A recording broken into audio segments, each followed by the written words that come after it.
안녕하세요. 여러분의 말벗이 되고 싶은 말벗TV 강지연입니다.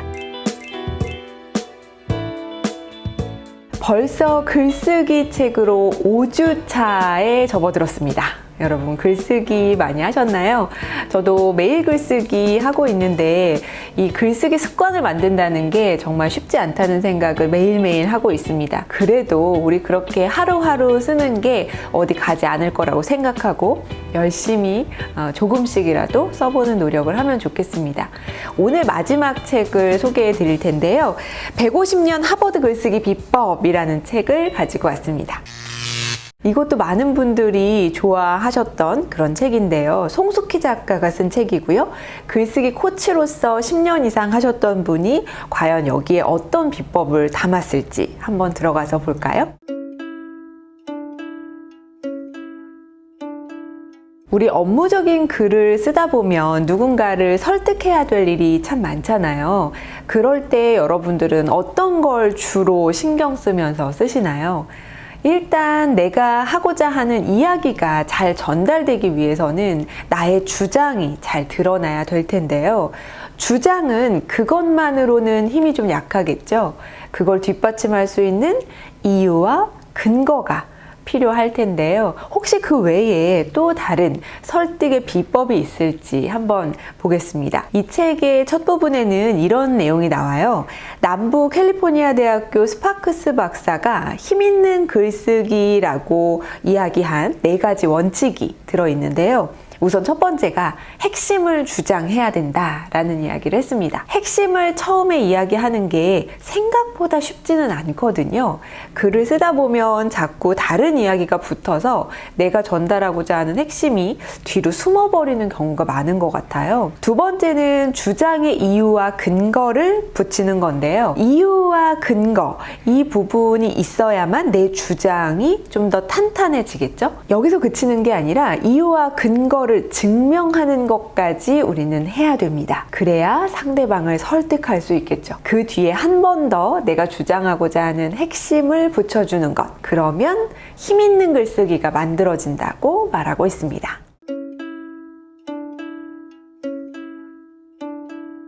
우리가 지금까지 살펴봤던 4권의 책에서 모두 다 글쓰기 전문가들이 우리에게 조언을 한 것들이 있습니다. 책을 많이 봐야 한다라는 이야기도 했었고요. 지식을 많이 쌓아야 된다라는 것도 있었고, 또 뭔가 우리가 글을 쓰기 위한 연장통을 준비해야 된다. 그 연장통이라는 건 어휘라든지 문법이라든지 이런 것들을 우리는 적절하게 잘 사용해야 된다라고 이야기했었습니다. 과연 이 책에서는 어떤 조언을 할까요? 이 책에서는 6가지를 이야기하고 있는데요. 힘 있는 글쓰기를 할 수 있는 그런 조언이라고 보시면 좋겠어요. 우선 첫 번째는 결론부터 써라. 배경, 목적, 내가 이걸 왜 시작했는지 이런 것들을 쓰다 보면 결론이 자꾸 뒤로 밀려서 중간에 들어가기도 하고 결국은 마지막에 결론이 나오기도 하는데요. 이 부분을 앞으로 자꾸 끌어오려고 애써야 될 것 같고요. 두 번째는 핵심 생각을 명료하게 전달하라 라고 말했습니다. 우리가 핵심을 이야기할 때 중언부언하지 않도록 명료하게 전달하려면 단문으로 표현하는 게 좋았잖아요. 그 부분들을 우리가 계속 연습하면서 문장을 좀 줄여나가 보면 좋겠고요. 세 번째, 메시지를 단락으로 나누어서 설득하라. 단락 구성을 하는 게 굉장히 중요한데 우리가 쓰다 보면 단락이 엉뚱하게 나눠지는 경우들도 있어요. 이 부분도 체크할 필요가 있겠고요. 네 번째, 사례를 들어 납득되게 해라. 반드시 사례가 들어가야 설득력이 있다는 이야기입니다. 우리는 논리보다는 감성적인 부분, 우리가 직접 경험한 부분, 이런 것들이 더 설득력이 강하다는 거죠. 그래서 사례를 빼놓을 수는 없고요. 다섯 번째, 근거를 제시해서 믿게 해라. 통계 자료를 활용할 수도 있고 우리와 비슷한 그런 사례가 있으면 그런 것들을 가지고 근거로 제시할 수도 있습니다. 우리와 비슷한 걸 시행하고 있는 곳이 있다면 그 내용을 가지고 올 수도 있겠죠. 마지막 6번째는 원하는 바를 제안하라 라고 이야기했는데 끝에서 상대가 원하는 내용을 제안하거나 제시하지 않으면 그러면 상대는 그냥 나의 주장으로만 받아들일 수 있습니다. 상대를 설득하기 위해서는 그가 원하는 게 무엇인지 파악해서 그 내용을 직접적으로 제안하면서 마무리하는 게 가장 효과적인 글쓰기라는 생각이 듭니다. 여러분 혹시 이유와 근거가 분명히 구분이 되시나요? 저는 좀 헷갈리기도 하더라고요. 어떤 걸 이유라고 하고 어떤 걸 근거라고 하는지 이 책에서는 아주 명확하게 구분하고 있는데요. 그걸 한번 보시면요. 이유와 근거를 헷갈리는 분들이 참 많다고요. 여기서 하나의 예를 들었습니다. 우산 가져가, 비 올 것 같아. 하늘에 비구름이 잔뜩이야. 이 문장에서 결론도 있고 이유도 있고 근거도 있습니다. 한번 보면요. 우산 가져가 에서 우산은 결론이고요. 비 올 것 같아 라고 하는 게 뭐뭐 할 것 같아 혹은 뭐뭐 하기 때문이야 라는 이유를 이야기하고 있고요. 하늘에 비구름이 잔뜩이야. 내가 보니까 하늘에 구름이 많아 라고 하는 근거라는 거죠. 그래서 이 세 가지가 아주 명확하게 구분이 되어 있습니다. 그런데 우리는 왜 이걸 헷갈릴까요? 우리가 말할 때를 생각해 보면요. 우리는 거꾸로 이야기하는 경우가 많습니다. 하늘 보니까 비구름이 잔뜩인데 비 올 것 같아. 우산 가져가. 이렇게 바꿔서 얘기하는 경우가 많기 때문에 결론을 먼저 얘기하는 것도 쉽지 않고 이유와 근거를 붙여서 말하다 보니까 이거를 떨어뜨려서 차이를 두는 것이 쉽지 않은 것 같아요. 비, 우산, 하늘 이렇게 세 가지로 구분해 보면 이유와 근거의 차이를 이제는 구분할 수 있겠습니다. 자, 이쯤에서 저자가 말하는 글쓰기 비법 궁금하시죠? 각 책마다 글쓰기 노하우, 글쓰기 비법들이 하나씩은 들어 있었는데요. 과연 이 책에서는 어떤 비법을 전수할까요? 한번 보시면 오레오 맵이라는 이름으로 비법을 이야기하고 있습니다. 그 오레오라는 거는 여기서 제시하는 4단계의 프로세스의 첫 글자를 따서 오레오라고 지었는데요. 한번 볼게요. O는 오피니언이라는 의견입니다. 내 주장을 하라는 거죠. 뭐뭐 하려면 뭐뭐 하라고 이렇게 이야기를 하는 것을 첫 번째 문장에 넣으라고 하고요. 두 번째는 그렇게 생각한 이유를 붙여주면 됩니다. 왜냐하면 뭐뭐 하기 때문이다. 이렇게 붙여주고요. 세 번째는 사례를 들어주는 건데요. 왜냐하면 이라고 했으니까 어떤 사례가 있는지 내용을 붙여주면 되는 거죠. 예를 들면 이라고 시작하면 되고요. 마지막 5에서는 한 번 더 의견을 강조해 주고 그 뒤에 제안하는 내용까지 붙여주면 완벽합니다.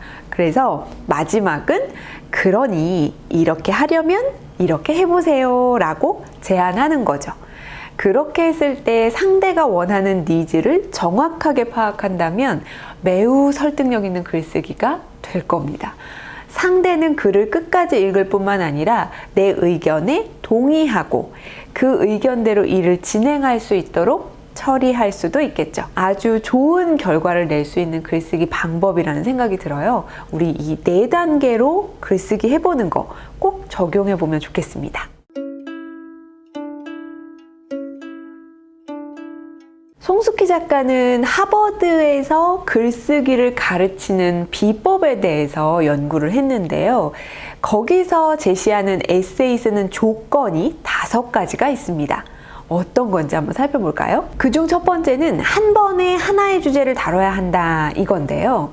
자, 우리가 이야기를 하다 보면 뭔가 주제가 여러 가지로 분산되는 경우들도 생겨서 꼭 내가 말하고자 하는 핵심이 하나에 담기면 좋을 것 같아요. 여러 가지 이야기를 하게 된다면 글을 다르게 나눠서 쓰는 게 좋겠죠? 두 번째는요, 논리적인 설득력을 갖추는 건데 이건 지금 방금 살펴본 것처럼 오레오 맵이라는 방법처럼 뭔가 우리가 주장과 이유, 근거, 증명 이런 방식으로 논리적인 구조를 만들면 설득력이 갖춰질 거고요. 세 번째, 문장 성분을 갖춘 완성문을 서술한다 라는 것은 우리 보통 보고서를 작성할 때도 개조식으로 쓰는 경우가 많은데 그렇게 되면 완전한 문장을 쓰는 게 아니기 때문에 나중에 막상 글을 쓰려고 했을 때 어미 처리를 어떻게 해야 되나 끝마무리를 어떻게 해야 되나 고민하는 분들이 많거든요. 완벽한 문장, 완전한 문장을 쓰려고 노력하면 좋겠습니다. 네 번째는 5단락으로 구성하면 좋다라고 이야기하고 있어요. 이 얘기는 우리 논리 구조 중에 서론, 본론, 결론으로 얘기하는 3단 구조가 있잖아요. 이 3단 논법에다가 5가지 단락으로 구성하면 좋다라고 이야기하고 있는데요. 이거는 우리가 보통 글을 쓸 때 서론, 본론, 결론으로 글을 쓰듯이 여기에 5단락을 적용해 보면 서론의 도입 부분이 들어가고 마지막 5번째 단락에 결론이 들어가고요. 중간 본론에 3가지 단락을 쓰면 되는데요. 그 3가지 단락에는 내가 주장하고자 했던 핵심 내용을 뒷받침할 만한 이유, 근거, 사례 이렇게 하나하나 한 단락씩 담는다고 생각하고 5단락을 구성해 보는 거죠. 마지막으로 1500자 내외로 쓰라고 했으니까 한 단락마다 300자가 넘지 않도록 그렇게 한번 구성해 보시면 조금 더 편안하게 글을 쓰실 수 있을 겁니다. 이 5가지 원칙만 지켜도 글을 쓰기가 조금 수월해질 것 같습니다. 한번 적용해 보자고요.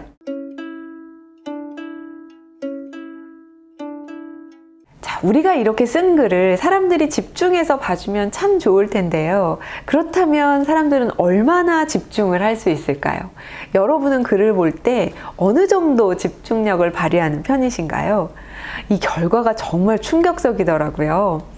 뇌과학자와 심리학자들은 사람들이 뭔가를 할지 말지 결정하는, 판단하는데 0.3초밖에 안 걸린다고 이야기했습니다.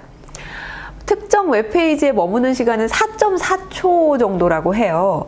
4.4초면 여러분 1, 2, 3, 4 이 정도니까 정말 한 2-3문장 읽는 게 끝일 것 같은데 이렇게 읽는다고 하면 거의 첫 번째, 두 번째 문장에서 승부가 갈린다고 봐야 되겠죠.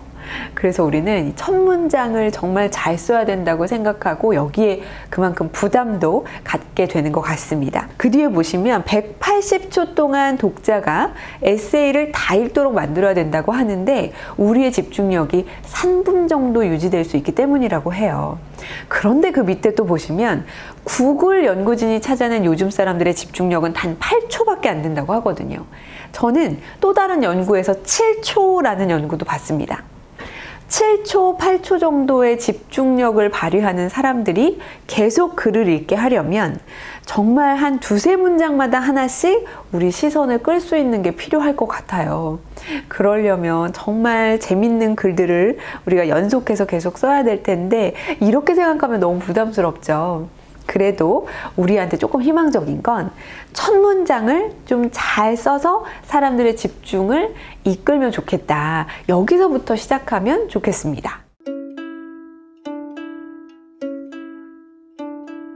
처음을 잘 시작하기 위해서 제목과 헤드라인이 정말 중요할 텐데요. 이 2가지의 차이가 여러분 혹시 구분이 되시나요? 제목은 무슨 내용인지를 알리는 거고요. 헤드라인은 정보를 포함해서 읽고 싶게 만드는 거라고 표현했어요. 그러니까 헤드라인은 조금 더 꾸며진 이야기들, 뭔가 사람들의 상상력을 자극할 만한 그런 이야기들이 들어가면 좋겠다. 그리고 사람들이 봤을 때 뭔가 정보를 얻을 만하면 그것도 우리가 클릭해서 볼만 하잖아요. 이렇게 헤드라인을 어떻게 쓰는지 좀 고민을 하면 좋을 텐데요. 여기서는 4가지로 헤드라인을 써보라고 제안하고 있습니다. 우리의 주장이 담긴 핵심 메시지도 그렇고요. 이유나 근거를 활용한 것도 헤드라인으로 할 수 있고 사례를 활용한 것도 가능하고요. 마지막은 행동 제안을 담은 헤드라인도 좋다고 하는데 저는 주로 글을 쓸 때 행동 제안을 많이 담는 것 같아요. 글쓰기 노하우나 말하기 노하우 같은 것들도 전부 다 행동 제안에 해당되는 내용이거든요. 이렇게 뭔가 방법이라고 하거나 아니면 누군가의 스토리라고 하거나 누군가의 이야기라고 하면 뭔가 사람들의 눈길을 좀 끌 수 있지 않을까요? 여러분 PPT 발표하기 위해서 많이 만드실 텐데요. 이 PPT를 만들면서 여러분 어떤 생각을 하시나요? 이걸 왜 만들려고 하나? 시간 없는데 이런 생각을 하실 수도 있고 PPT가 있어서 발표할 때 좀 수월하다. 그러니까 PPT는 나를 도와주는 거다 라고 생각하실 수도 있을 텐데요. 저는 만들 때는 좀 힘들긴 하지만 그래도 발표할 때는 PPT가 중요한 역할을 한다고 생각합니다. 자, 저자의 이야기를 한번 들어볼까요? 글로벌 기업과 조직들이 파워포인트를 금지하고 개조식 소통에 브레이크를 건다는 소식이 자주 들립니다. 특히 PPT로 회의하고 보고하는 방식은 의사소통을 모호하게 만든다는 이야기를 하는데요. 그래서 급변하는 국제정서에 속전속결로 반응해야 하는 기업의 생리와 맞지 않아서 이 파워포인트 금지령을 내릴 수밖에 없다고 표현했습니다. 이 부분은 저도 어느 정도 동의를 해요. 왜냐하면 PPT를 만들 때 개조식 문장을 쓰는 분들이 있어요. 그러면 그거는 문장력에도 도움이 되지 않고 우리가 PPT를 만들면서도 발표할 때 제대로 활용을 못하니까 사실 버려지는 시간일 수 있는데요. 우리가 이 PPT를 만들면서도 완전한 문장을 만든다고 하면 발표할 때도 좋고 보는 사람도 훨씬 더 이해하기가 쉬울 수 있어서 단순히 시간을 버리거나 내가 어려운 일을 하는 것은 아니다라는 생각이 들어요. 완전한 문장만 쓴다면 글쓰기에도 도움이 되지 않을까 싶습니다.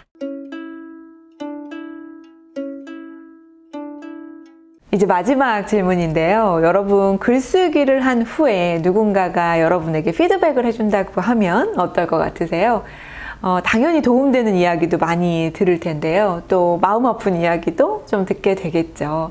피드백을 통해서 우리는 또 성장하는 부분들도 있을 텐데 여러분들도 다른 사람의 글을 피드백하실 기회가 있다면 이 부분을 한번 참고해 보시면 좋겠습니다. 저는 이걸 보면서 내가 퇴고할 때 이걸 좀 참고해 보면 좋겠다라는 생각도 했습니다. 우선 첫 번째는 핵심이 분명한가 이거 빼놓을 수 없겠죠. 이 글의 핵심이 무엇인지를 읽으면서 파악해 보면 좋겠고요. 두 번째, 메시지가 명료하게 구성되어 있었나, 또 메시지가 논리 정연한가, 이 부분은 구조에 대한 부분이고요.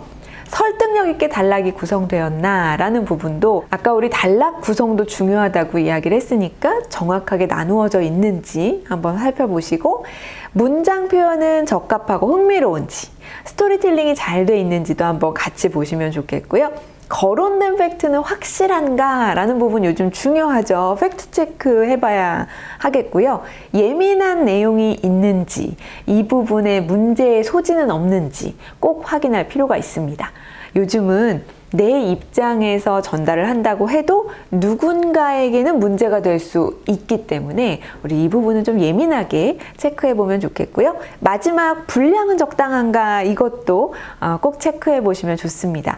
저도 항상 생각한 것보다 분량이 더 늘어나기도 해서 이 부분을 좀 줄이려고 노력도 하거든요. 분량은 정말 중요하니까요. 여러분들도 마지막까지 한번 체크해 보시면 좋겠어요.